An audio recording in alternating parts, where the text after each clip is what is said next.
Vous avez écouté Assimi Goïta? Il dit que c'est on l'a téléphoné de l'extérieur pour lui dire « Hey, on va te nommer un président, un premier ministre, un président de l'Assemblée. » Il dit « Ah bon ?» Très sérieusement, hein? Il dit aux gens « Bon, président, qu'on est Beka ici, ça. Maintenant, le reste, là, on verra. » Nous avons réuni les citoyens dans le cadre d'une concertation nationale, pour discuter de l'organisation et de la conduite de la transition. À ce moment, le même président français est passé par un autre président pour dire qu'il souhaite me parler. L'autre président étranger est passé par mon directeur de cabinet. Il a pu ainsi me joindre, et m'a dit que le président français souhaite me parler. Effectivement, nous avons pu nous joindre au téléphone. Nous nous sommes salués, et il a demandé comment va le pays. J'ai répondu que le pays est dans une phase de concertation nationale, et que le pays travaillera en fonction des conclusions de cette concertation. Il a dit qu'il a 3 personnes qui sont ses gens et qui sont de bonnes personnes.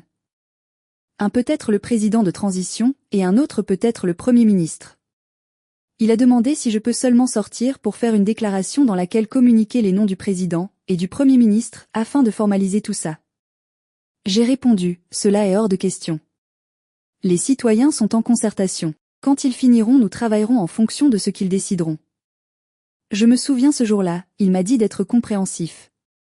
Il a dit que quand il disait quelque chose à Ibeka, Ibrahim Boubacar Keïta, celui-ci répondait qu'il allait y réfléchir, et que Ibeka est resté dans les réflexions jusqu'à ce qu'il parte. Donc qu'il faut que moi je cesse cela.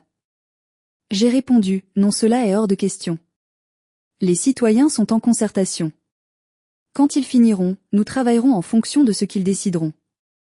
Nous ne nous sommes pas entendus. Il est parti de son côté, je suis parti de mon côté. Après cela, un autre État qui est aussi un grand État, a envoyé son représentant au Mali qui m'a dit qu'il souhaite me parler. Celui-ci aussi est venu avec 2 noms disant que ce sont leurs gens et demandant si nous pouvons faire de l'un président de transition et de l'autre Premier ministre. Nous avons discuté, nous ne nous sommes pas entendus, et nous avons laissé tomber les discussions. Vous savez que les militaires là, ils sont tellement discrets. Notre président n'a pas donné les noms des 4 personnes là qui devaient être président, premier ministre. Ils sont là, moi je les connais pratiquement. Il ne m'a pas dit, mais je les connais. Parce qu'en réalité, ils ont leurs gens ici. Le Niger aussi n'a pas dit le nom du pays, mais je connais le pays. Mais vous imaginez, nous étions des choses de quelqu'un. Ce n'était pas des pays, hein, c'est leurs choses.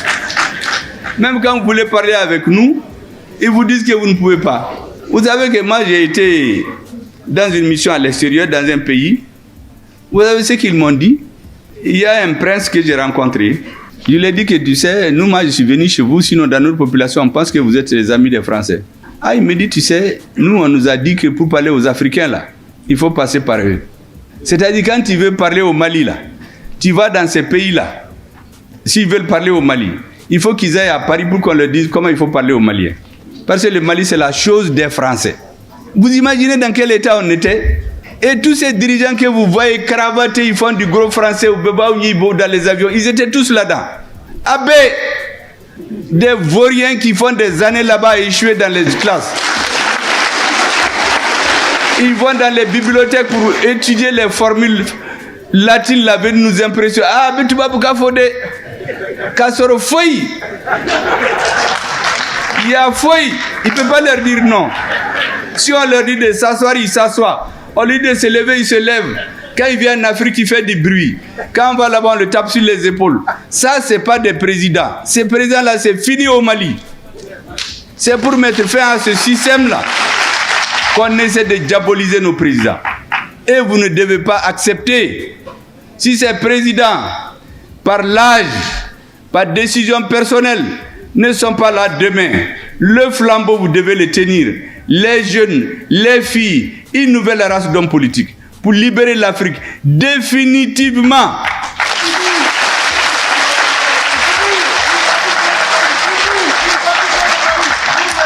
Le dernier thème dont je vais vous parler brièvement, c'est comment est-ce que tout ça s'est organisé. La camisole là, vous croyez que c'est venu comme ça? C'est de longue date. De très longue date. Je vais vous faire un rappel. En septembre 1884, s'est tenue à Berlin une conférence qu'on appelle la conférence de Berlin sur le partage de l'Afrique, qui s'est achevée en février 1885. Ils avaient 2 résolutions. La première En Afrique, il y a 2 grands fleuves. Un s'appelle le Niger, l'autre s'appelle le Congo. Il faut qu'on aille les aider à régulariser la circulation sur ces fleuves. Première conclusion. Deuxième conclusion, nous allons partir nous entraider. La France va apporter la mission civilisatrice de la France. L'Angleterre va apporter les 3 C, la civilisation, le commerce, le christianisme. Voici les conclusions de la conférence de Berlin. Les Russes étaient là-bas. Ils ont réuni 14 nations. Les Américains étaient là-bas. Les Américains leur ont dit, mais les Africains, là, il n'y a personne. Mais c'est les Européens qui décident. Dans les relations internationales, c'est une question de rapport de force.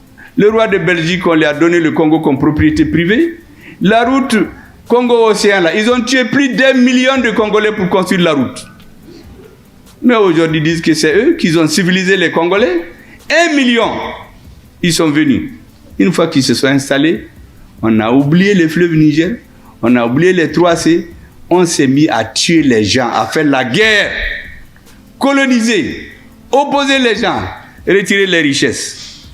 Ils ont fait tout ce temps-là, jusqu'à ce que la Seconde Guerre mondiale a éclaté. Quand elle a éclaté, ils ont dit aux Africains, venez nous aider à nous libérer. Une fois qu'on est libre, vous aurez l'indépendance. Avant, on croit que les Africains, ils fuient. Sur le front, quand c'est chaud, c'est eux qui montent.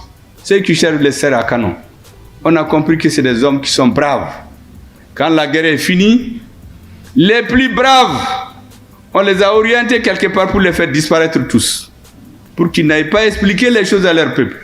Les autres, que les gens connaissent, ça c'est des phénomènes qui ne sont pas les plus importants. En tout cas, dans l'histoire, il y en a beaucoup, mais au moins on les connaît pour montrer comment c'est important de connaître quelque chose. À Tcharoï, au Sénégal, les soldats ont demandé juste qu'on les mette dans leurs droits. On les a tués tous. Pourquoi ils revendiquent d'être dans les mêmes droits? Ça, c'est parce qu'on le sait. Mais ce qui est arrivé avec les autres, on ne le connaît pas. Qu'est-ce qu'ils ont fait? L'Union soviétique et les États-Unis ont dit aux puissances colonisatrices là, il faut décoloniser. Parce qu'eux aussi voulaient les affaiblir. Tous les autres sont partis. Les Français ont dit qu'ils ne partent pas. Ils ont commencé à louvoyer l'Union française, autonomie interne, et petiti et patata. Quand ils ont vu que rien ne marche, ils ont appelé un gouverneur colonial qui s'appelle Pierre Mesmer. On l'a désigné Premier ministre. Et on lui a dit, organise-nous la décolonisation. Voici ce qu'il écrit dans ses mémoires, je vous le dis. La France accordera l'indépendance à ceux qui l'exigeaient avec le moins d'intransigeance, après avoir éliminé politiquement et militairement tous ceux qui l'exigeaient avec intransigeance. Vous avez bien compris? Ils se sont organisés. Tous les gens qui sont réellement contre eux, ils les ont tués politiquement. Ils ont organisé des élections pour faire perdre leur parti. Là où leurs partis ont gagné, comme au Congo, comme au Cameroun, où il y a l'Union des populations du Cameroun. Pour qu'ils n'accèdent pas au pouvoir, ils ont organisé la guerre civile. Ils ont brûlé des villages. On a tué des femmes et des enfants. Les leaders politiques ont été empoisonnés, pourchassés et brûlés. En Algérie, on a tué les gens. Est-ce que vous savez qu'il y a des lieux où on a tellement tué de personnes, enterrées, qu'on avait peur qu'une commission internationale vienne voir les cadavres. On a ouvert les cimetières pour créer un four crématoire, pour faire des cendres, qu'il n'y ait plus de traces. Voici la mission civilisatrice. Et donc, quand on a eu l'indépendance, les présidents, on a commencé à les démarcher. Ceux qui s'opposent, on les élimine. On sabote leur économie. Les mêmes populations qui les applaudissaient deviennent mécontentes. Et puis on les élimine, on fait des coups d'État. Les coups d'État sont venus, les militaires ont fait leur temps, ils ont commencé à comprendre. Qu'est-ce qu'ils font?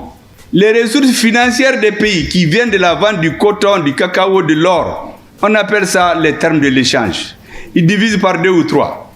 Donc un pays qui a 3000 francs se retrouve avec 1000 francs dans l'année. La population augmente, les élèves augmentent, les services secrets rentrent dans les amphithéâtres, rentrent dans les studios. Ils disent aux professeurs, à la société, vos malheurs, c'est ce monsieur-là. Il faut démocratiser. S'il part, vous aurez tout. On va ouvrir les internats. on va ouvrir ceci, on va doubler les salaires. Bon, vous savez, les travailleurs et les intellectuels, là, tout ce qu'on leur dit, ah, on va avoir 100%. Au Mali, tout le monde s'est levé. Les élèves, on leur a dit qu'on va ouvrir l'internat partout. Tout le monde, tous les pauvres se sont levés. On est allé même dans les jardins d'enfants. Un enfant ne peut pas être syndiqué. Mais les enfants se sont mis dans la rue. Parce que l'objectif, quand il y a trop de monde, le pouvoir va avoir peur, il va tuer des gens. Et il est discrédité. Au Soudan, pendant plus de 20 ans, ils ont cherché à diviser le Soudan. Ils y sont réussis en 2011. On a créé 2 pays. Pendant tout le reste du temps, on dit qu'il faut la démocratie. Comme certains s'agitent aujourd'hui pour dire que rien n'est fait au Mali depuis que la transition est venue. Jusqu'à un jour, on a trouvé une masse critique de femmes et d'enfants qui sont sortis dans la rue pour dire qu'ils veulent la démocratie. Les militaires ont lâché leur chef, ils l'ont arrêté.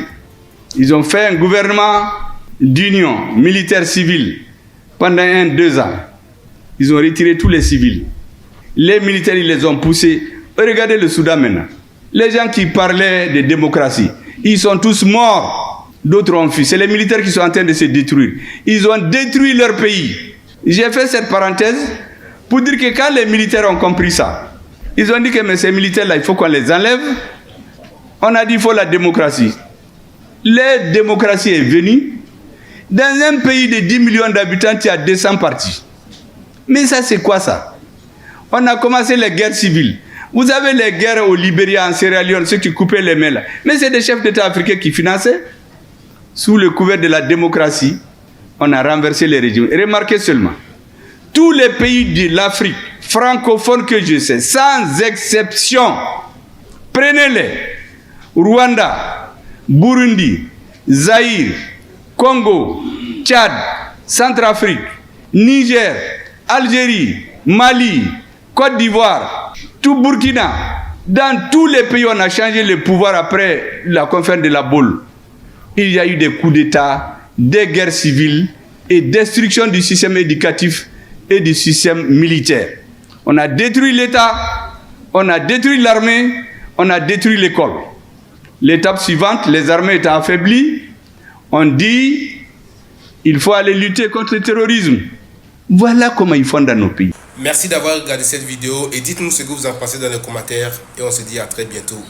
Ciao. Et surtout, partagez la vidéo à d'autres frères africains. Je ne cesserai jamais de les répéter. Partagez la vidéo et c'est comme ça et c'est que comme ça que vous aussi vous contribuez au développement de l'Afrique. Et n'oubliez surtout pas de vous abonner et de mettre un like. Abonnez-vous et activez la cloche de notification. Cela vous permettra d'être averti si on poste une nouvelle vidéo. Et moi je vous dis à très bientôt pour de nouvelles discours, de nouvelles pépites de notre cher continent l'Afrique. Et ciao.